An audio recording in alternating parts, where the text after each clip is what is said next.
ડીસામાં Duma road પર આવેલી ગેરકાયદેસર ફટાકડાની ફેક્ટરી અને ગોડાઉનમાં ભીષણ આગ ફાટી નીકળી હતી, જેથી 17 મજૂરોના મોત થયા હતા। આ ઘટનાની જાણ થતાં જ ડીસા નગરપાલિકાના ફાયર ફાઇટરો અને 108 એમ્બ્યુલન્સ તાત્કાલિક ઘટના સ્થળે પહોંચી ગયા હતા। હાલ એસડીઆરએફની ટીમે પણ ઘટના સ્થળે પહોંચી રેસ્ક્યુની કામગીરી હાથ ધરી હતી। ઘટનાને પગલે ફેક્ટરી માલિક ફરાર થયો છે અને મજૂરોની ઓળખ કરવાની કામગીરી શરૂ કરવામાં આવી છે। ફેક્ટરીમાં બ્લાસ્ટ અને આગની ઘટનામાં તમામ મૃતકો મધ્યપ્રદેશના રહેવાસી છે।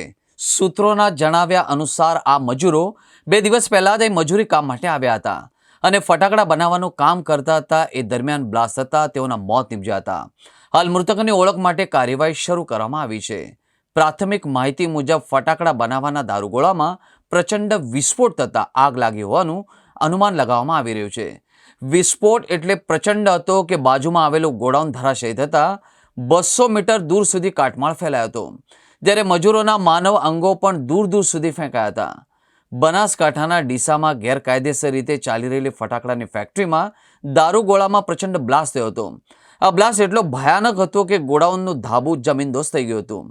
બ્લાસ્ટ થતાં જ ફેક્ટરીમાં કામ કરી રહેલા શ્રમિકો ગંભીર રીતે દાઝ્યા હતા, જેમાં 17 જેટલા શ્રમિકના શરીરના ચીથડે ચીથડા ઉડી ગયા હતા। ભીષણ બ્લાસ્ટમાં દૂર દૂર સુધી માનવ અંગો ફેંકાયા હતા।